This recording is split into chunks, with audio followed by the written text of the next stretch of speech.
అఖిలభువనదీపం భక్తచిత్తాభ్యసూర్యం సురగుణమునిసేవ్యం తత్వమస్యాదిలక్ష్యం హరిహరసుతమీశం తారకబ్రహ్మరూపం శబరిగిరినివాసం భావయే భూతనాదం.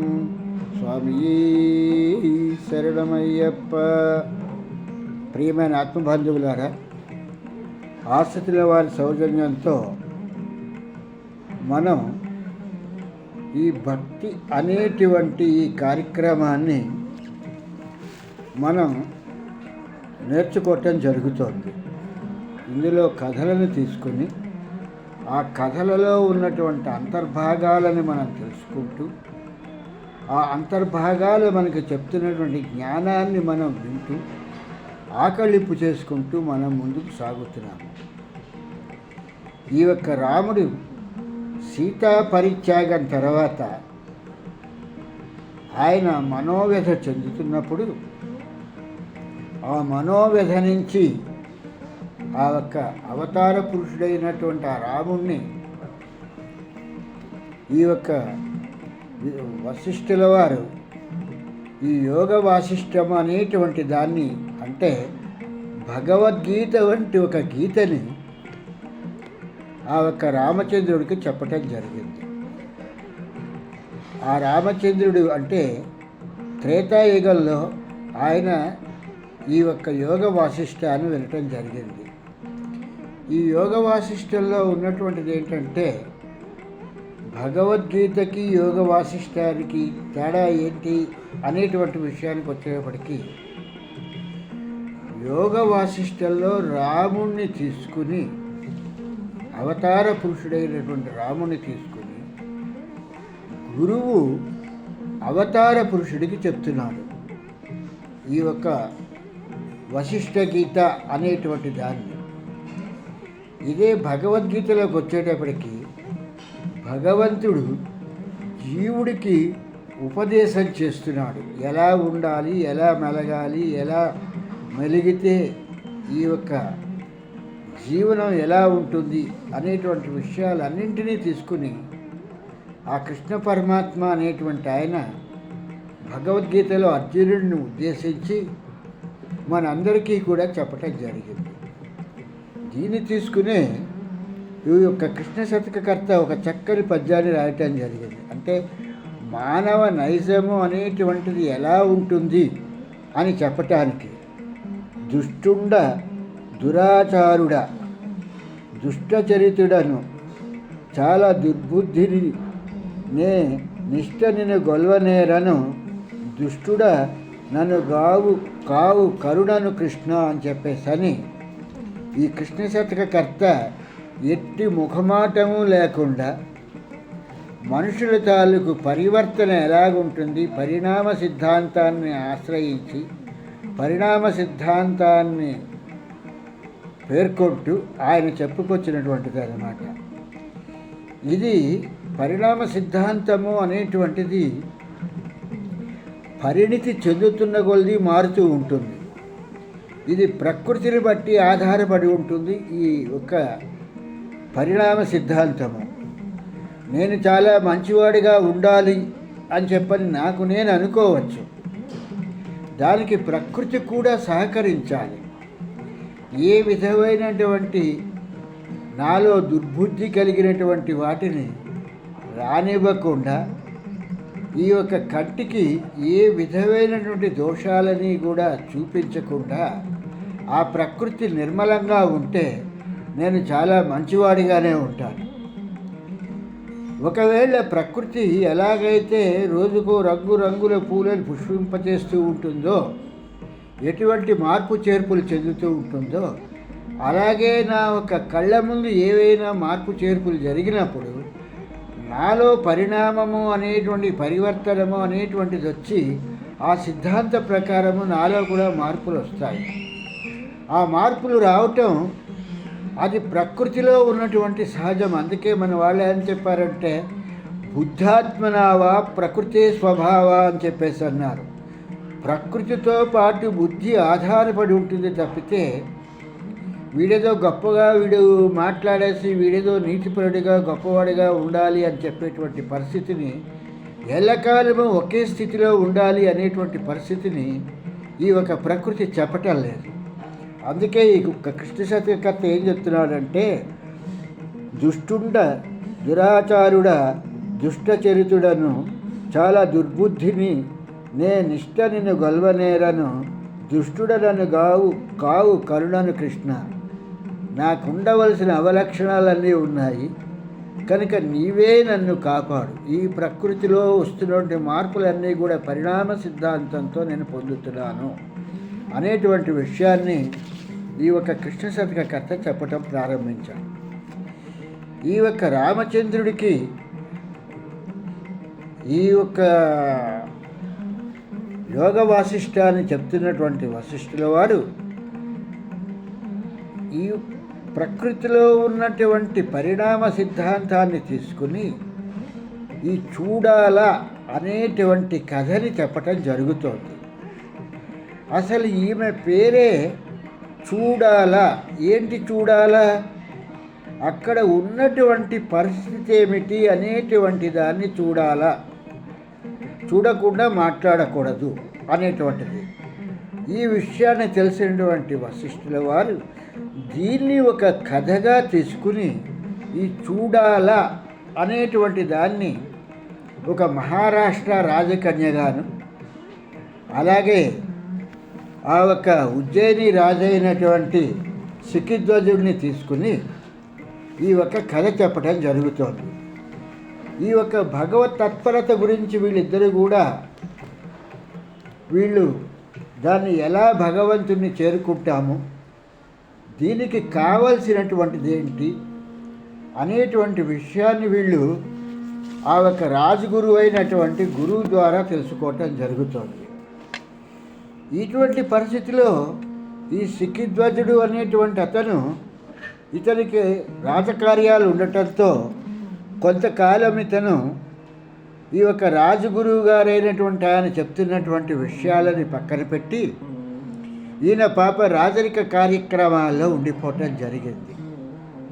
కానీ చూడాలా మాత్రము అలా తన తాలూకు విద్యని కొనసాగిస్తూనే ఉంది. ఈ విద్యని కొనసాగిస్తున్నప్పుడు ఆ ఒక్క చెప్పేటువంటి ఆ ఒక్క రాజగురువు రాజపురోహితుల వారు చెప్తూ ఆత్మతత్వమును మాత్రమే అన్వేషించాలి అనేటువంటి విషయాన్ని చెప్పడం జరిగింది. అంటే నిన్న నేను చెప్పినట్టుగా ఏ వస్తువులోనైనా సరే శక్తి ఉంటుంది, పవర్ అని చెప్పేసారంటారు. విద్యుత్ అనేటువంటి దాంతోనే ఆ వస్తువు పనిచేస్తుంది అనేటువంటిది. కనుక ఈ విద్యుత్ అనేటువంటిది ఆత్మ విద్యగా మనలో ఉన్నది, ఆత్మగా మనలో ఉన్నది. ఈ ఆత్మని గురించి తెలుసుకోవాలి అంటే దానికి మనకు విద్య ఉన్నది అనేటువంటి విషయాన్ని మనం ముందుగా గ్రహించవలసినటువంటి విషయము.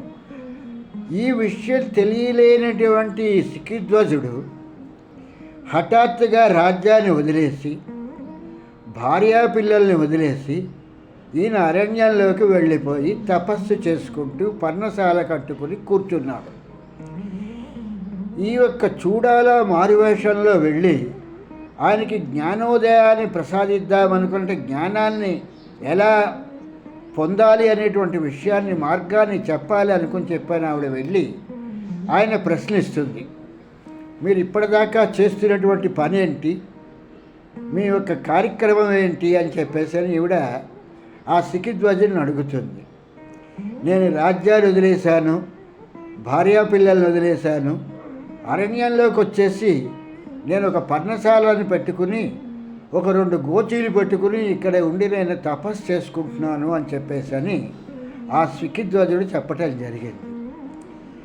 ఈవిడ ఉన్న వాటిని పరిచయించాలి అనగానే ఈ సికిధ్వజుడు ఆ పర్ణశాలకి నిప్పు పెట్టేశాడు, ఈ గోచీలని కాల్చేశాడు. అంటే అతనికి ఉన్నటువంటి జ్ఞానం అంతవరకు మాత్రమే ఉన్నది. అవిద్యలో ఉన్నటువంటి అతనికి తెలుసున్నటువంటి జ్ఞానం ఏంటంటే అంతవరకే జ్ఞానం ప్రసరించింది. ఎందుకని అంటే ఇవాళ కాల్ చేసినటువంటి పర్ణశాల రేపు నిర్మించుకోలేమా? పర్ణశాలే కావాలా? ఉండటానికి ఏ చెట్టు కిందో ఏ ఒక రాతి గృహలోనో ఎందులోనన్నా నివసించవచ్చే అనేటువంటి విషయాలని మర్చిపోయి ఉన్నటువంటి పర్ణశాలకి నిప్పు పెట్టుకుని కట్టుకునేటువంటి బట్టలైనటువంటి ఆ గోచీలకు కూడా నిప్పు పెట్టేసుకున్నాడు. ఇవి చేసినంత మాత్రం చేతన ఇతనికి ఆత్మ సంస్కారం వచ్చిందా? రాలేదు. ఆత్మ సంస్కారము అనేటువంటిది రానంత కాలము కూడా ఆత్మ అనేటువంటిది ఏంటో, దాని సంస్కారం ఏంటో, దాని విద్య ఏమిటో ఏమీ తెలియకుండా ప్రారంభిస్తే దీని తాలూకు పర్యవసానం ఎలా ఉంటుంది అని అంటే, ఒక పూజ చేయాలి అనేసి అని అనుకుంటే నేటి యుగంలో ఎలాగుందంటే శవాల మీద పూలును ఈ యొక్క చిల్లర డబ్బులు జల్లినట్టుగా పూజ చేస్తున్నారు. పూజ చేయటానికి ఒక క్రమ పద్ధతి ఉన్నది అనేటువంటి విషయాన్ని మర్చిపోతున్నారు. ఎవరో ఒక పేదరాశి పెద్దమ్మ లాంటి ఆవిడ నేను లలితా సహస్రాలు చెప్తాను రండి అని చెప్పగానే ఆవిడ దగ్గరికి వెళ్ళి ఆ యొక్క లలితా సహస్రాన్ని నేర్చుకోవటానికి ప్రయత్నం చేస్తారు. అట్లాగే ఇంకొక ఆవిడ నేను సౌందర్యహరి చేస్తున్నాను, నా దగ్గర సౌందర్యహరి నేర్చుకుందరు అని రండి అంటే పోలువమని మళ్ళీ ఆ సౌందర్యహరి నేర్చుకోవటానికి వెళ్తారు.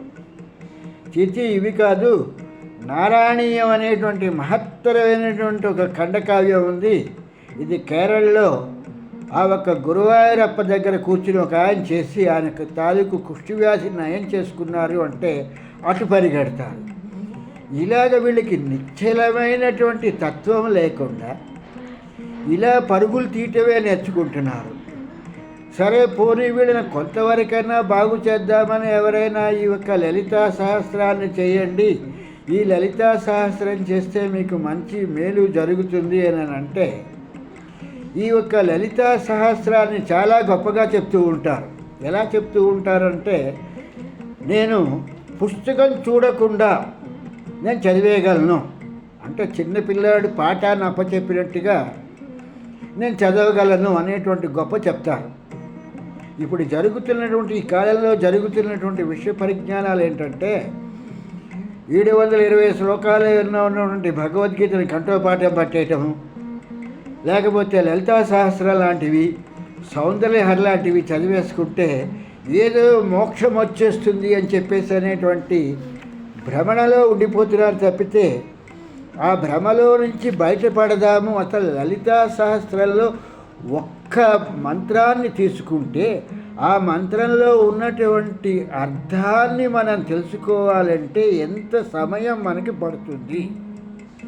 ఇప్పుడు నారద మహాముని ఆ యొక్క సనత్కుమారుడి దగ్గరికి వెళ్ళి నాకు ఆత్మవిద్య తెలియటలేదు, ఈ ఆత్మవిద్యని గురించి నాకు చెప్పని ఆయన అడిగేటప్పటికీ ఇప్పటిదాకా నీవు చదివినటువంటి పుస్తకాలన్నింటినీ కట్టగట్టి బయటపడాయి. నీవు ఎందుకంటే అర్థాన్ని గురించి తెలుసుకుంటున్నావు తప్పితే నీకు దానికి శబ్దం యొక్క అర్థమే తెలుస్తుంది తప్పితే ఆ యొక్క ధ్వని ఎంత పౌనఃపుంజంలో ఉన్నది అనేటువంటి విషయమే నీకు తెలియటలేదు అని ఆ యొక్క సనత్కుమారుడు ఆ యొక్క నారద మహామునికే చెప్పటం జరిగింది. ఆయన ఆకాశ గమనంలో కూడా ఉన్నటువంటి మహానుభావుడైనటువంటి ఆ నారద మహామునికి ఈ యొక్క బ్రహ్మ తాలూకు మానసపుత్రుడైనటువంటి సనత్కుమారుడు చెప్పినటువంటి విద్య. అటువంటి పరిస్థితిలో మనం ఎక్కడున్నాము అనేటువంటి ప్రశ్న ఒక్కసారి వేసుకుంటే ఇందులో మనకి విషయ పరిజ్ఞానం కొంతవరకైనా వస్తుంది అనేటువంటి విషయం తెలుస్తుంది అన్నమాట. ఈ లలితా శాస్త్రం మేము చదివేస్తున్నాము. పొద్దున లేవగానే మేము ఈ యొక్క టేప్ రికార్డర్, ఇదివరకు టేప్ రికార్డర్లు ఉండేవి, ఇప్పుడు టీవీలో ఈ చిప్పో ఏదో పెడితే ఈ యూట్యూబ్లో కూడా వచ్చేస్తున్నాయి, అందులో మేము వినేస్తున్నాము అని చెప్పేసి అని రోజు మేము వినేస్తున్నాం లలితా సహస్రాన్ని. మాకు చాలా జ్ఞానం వచ్చేసింది, మేము చాలా జ్ఞానవంతులం అయిపోయాం, మమ్మల్ని మించినటువంటి జ్ఞానులు ఇంకొకళ్ళు లేరు, మేము మళ్ళీ కింద వాళ్ళకి మేము ఈ ఒక లలితా సహస్రాన్ని వాళ్ళ చేత చెప్పి చదివించేటువంటి స్థితిలోకి వచ్చేసాము అనేటువంటి పరిస్థితిలో వీళ్ళు మాట్లాడుతున్నారు. ప్రియమైన ఆత్మబంధువులారా, 118వ శ్లోకమైనటువంటి ఈ లలితా సహస్రనామాలో నుంచి ఒక్కసారి చూడండి. ఆత్మవిద్య, మహావిద్య, శ్రీ విద్య, కామసేవిత, శ్రీ షోడశాక్షరి విద్య, త్రికూట కామకోటిక అని చెప్పేటువంటి ఈ ఒక్క 118వ శ్లోకమైనటువంటి దీని గురించి ఆలోచించారా? మేము చదివేస్తున్నాం లలితా సహస్రం, మాకు తెలుసు 10 నిమిషాల్లో మేము చదివేస్తున్నాం లలితా సహస్రం, తప్పులు లేకుండా చదివేస్తున్నాం. తప్పు ఉందో లేదో వీడికేం తెలుసు? అసలు దాని అర్థమైనా తెలుసా? దాని ధ్వని ఏంటో తెలుసా? ఏ పౌనఃపుంజంలో ఏ ఫ్రీక్వెన్సీలో ఆ ఒక్క పదాలు పలకడం జరుగుతోంది అనేటువంటి విషయం ఏమైనా తెలుసా? ఏమైనా అంటే మేము చదివేస్తాం, 5 నిమిషాల్లో చదివేస్తాం, 10 నిమిషాల్లో చదివేస్తాము. చిన్నపిల్లాడు అప్ప చెప్పినట్టుగా ఒక వేమన శతకంలో పద్యాన్నో లేకపోతే ఒక భాస్కర శతకంలో పద్యాన్నో అప్పచెప్పినట్టుగా మేము చదివేశాము అంటున్నారు. కానీ ఇక్కడే అసలైనటువంటి దీన్ని చెప్పడం జరుగుతోంది. 118లో ఆత్మవిద్య అంటే ఆత్మకి ఒక విద్య ఉన్నది, మహావిద్య అది చాలా గొప్పదైనటువంటి విద్య. స్త్రీ విద్య దాని తరువాత ఉన్నది స్త్రీకి సంబంధించినటువంటి విద్య. ఆ తర్వాత కామసేవిత ఈ కామానికి సంబంధించినటువంటి కోరికలకి వీటికి సంబంధించినటువంటి దానిలో కూడా ఒక విద్య ఉన్నది అనేటువంటి విషయాన్ని ఈ లలితా సహస్రంలో చెప్పడం జరుగుతుంది. ఇవే కాకుండా శ్రీ షోడశాక్షరి విద్య, షోడశ విద్యలు ఇంకా ఉన్నాయి. త్రికూట ఇవన్నీ కలిపితే ఎలాగొస్తాయంటే త్రికూటము అంటే ఒక త్రిభుజంలాగా ఏర్పడుతుంది అన్నమాట. ఈ త్రిభుజంలాగా ఏర్పడినటువంటి వాటిని కామకోటిక అనేటువంటి దాంట్లో మనం నేర్చుకోవాలి అనేటువంటి విషయాన్ని ఈ ఒక లలితా సహస్రంలో 118వ శ్లోకంలో చెప్పడం జరుగుతోంది. ఇవి మనకు అవసరం లేదు. శ్రీమాత, శ్రీ మహారాజ్ఞి, శ్రీమత్ సింహాసనేశ్వరి, చిదగ్నికుండ సంభూత, దేవకార్య సముద్భవ అని చెప్పేసి ఇలా మనం ఊకదంపుడి పాఠంలాగా చదువుకుని వెళ్తున్నాను తప్పితే ఈ ఆత్మవిద్య అనేటువంటి దానికి సంబంధించినటువంటిది ఏమిటి? ఈ ఆత్మవిద్య అనేటువంటి దాన్ని ఎక్కడ క్రోడీకరించబడుతోంది? ఈ ఆత్మవిద్య అనేటువంటిది బృహద్రాయణోపనిషత్తులో ఇక్కడ 2వ ఇది చెప్పబడుతున్నది అన్నమాట. ఆత్మతత్వమనే మాత్రమే అన్వేషించాలి. ఆత్మని మాత్రం అన్వేషించగలిగినప్పుడు మాత్రమే మనం చేసేటువంటి పూజలు కానీ, పునస్కారాలు కానీ, వ్రతాలు కానీ, నోములు కానీ అన్నింటికీ ఒక ఫలితం ఉంటుంది అనేటువంటి విషయాన్ని చెప్పడం జరిగింది. జ్ఞాన సాధనము, మోక్ష సాధనము అనే సాధ్య సాధన బంధము, ప్రయోజనము, మోక్షములు అని చెప్పబడినవి. ఈ విధంగా బ్రహ్మ విద్య యొక్క విషయ వస్తువును ప్రత్యేగాత్మ అంతరమగు సచ్చిదానందమును గురించి చింతించుతూ సాధన చేసినచో ఈ ఒక ఆత్మ విద్య అనేటువంటిది, ఈ ఒక ఆత్మతత్వము అనేటువంటిది బోధపడుతుంది. ఆత్మశుద్ధి లేని ఆచారమదియేల, బాండశుద్ధి లేని పాకమేల, చిత్తశుద్ధి లేని శివపూజలేలరా విశ్వదాభిరామ వినరవేమ అని చెప్పేసని వేమన గారి తన తాలూకు రాస్తున్నటువంటి పద్యంలోనే చెప్పారు. అసలు ఆత్మ గురించే తెలీదు, ఆత్మ అంటే ఏంటో తెలీదు, దానికి ఒక చదువు అనేటువంటి ఒక విద్య ఉన్నది అనేటువంటి తెలీదు, దానికి ఒక తత్వం ఉన్నది అనేటువంటి తెలీదు. ఏదీ తెలియకుండా నేను అయ్యప్ప పూజ చేశాను. ఏం చేశాడు? శవాల మీద పేలాలు జల్లినట్టుగా ఈ ఒక పూలని, ఈ ఒక చిల్లర డబ్బుల్ని జల్లినట్టుగా చేస్తున్నాడు తప్పితే అది పూజ అంటారా? వాడు చేసేటువంటి ఆ ఒక ప్రక్రియని పూజ అని చెప్పేసి ఎవరైనా అంటారా? ఒకడు జ్ఞాని అక్కడ కూర్చుని చూస్తూ ఉంటే ఒక పిచ్చివాడు చేస్తున్నటువంటి అరాచక పనుల్లాగా కనిపిస్తాయి తప్పితే అవి పూజలు అని చెప్పేసి అంటారా? గుప్పడి పూలు తీసుకుని చివరి నుంచి ఆ చివరికి విసురుతూ ఉంటే, దీపాలు ఆరిపోతూ ఉంటే దాన్ని పూజ అని అంటారా? అంటే ఏంటి? ఆత్మతత్వము అనేటువంటి జ్ఞానము అనేటువంటిది జ్ఞాన శూన్యులు, హీనులు, పశువులు అనేటువంటి ఈ యొక్క పదాలను చాలా చక్కగా ఈ యొక్క బృహద్రాయణోపనిషత్తులో చెప్పడం జరిగింది. ఎప్పుడైతే ఆత్మవిద్య అనేటువంటిది లేదో వీడి పశువుతో సమానము. పశుపతి నాదనే శరణమయ్యప్ప అని చెప్పేసి చెప్తాం. అందుకే అలాగా వీడికి చేస్తున్నటువంటి క్రియ ఏమిటి, ఆ క్రియలో ఉన్నటువంటి భాగం ఏమిటో తెలియకుండా వీడు ప్రవర్తిస్తున్నాడు. అలాగే ఈ యొక్క శిఖిధ్వజుడు అనేటువంటి ఈ యొక్క రాజు కూడా రాజ్యాన్ని వదిలేశాడు, భార్యాపిల్లలను వదిలేశాడు. వదిలేసి అరణ్యంలోకి వచ్చి ఆత్మజ్ఞానము, ఆత్మతత్వము, ఆత్మవిద్య వీటికి సంబంధించినటువంటిది ఏ ఒక్కటి లేకుండా జ్ఞానానికి సంబంధించినటువంటి ఒక్క విషయాన్ని కూడా లేకుండా అసలు ఆ అరణ్యంలో కూర్చొని తపస్సు చేస్తున్నా అంటే అది దేని పనిచేస్తుంది? ఎటు దారి చూపిస్తుంది? ఆ ఒక ధ్యానం అయిపోగానే వెళ్తున్నాడు, పర్ణశాలలో పడుకుంటున్నాడు, పొద్దున సాయంత్రం స్నానం చేసి ఆ గోచీలు పెట్టుకుంటున్నాడు. ఆ ఒక్క క్రియకు మాత్రమే పనిచేస్తుంది తప్పితే అంతకు మించి ఇతడికి వచ్చేటువంటి జ్ఞానం ఏమిటి, అది ఇచ్చేటువంటి మోక్షం ఏమిటి, అది చెప్పేటువంటి అత్యున్నతమైనటువంటి పదం ఏమిటి?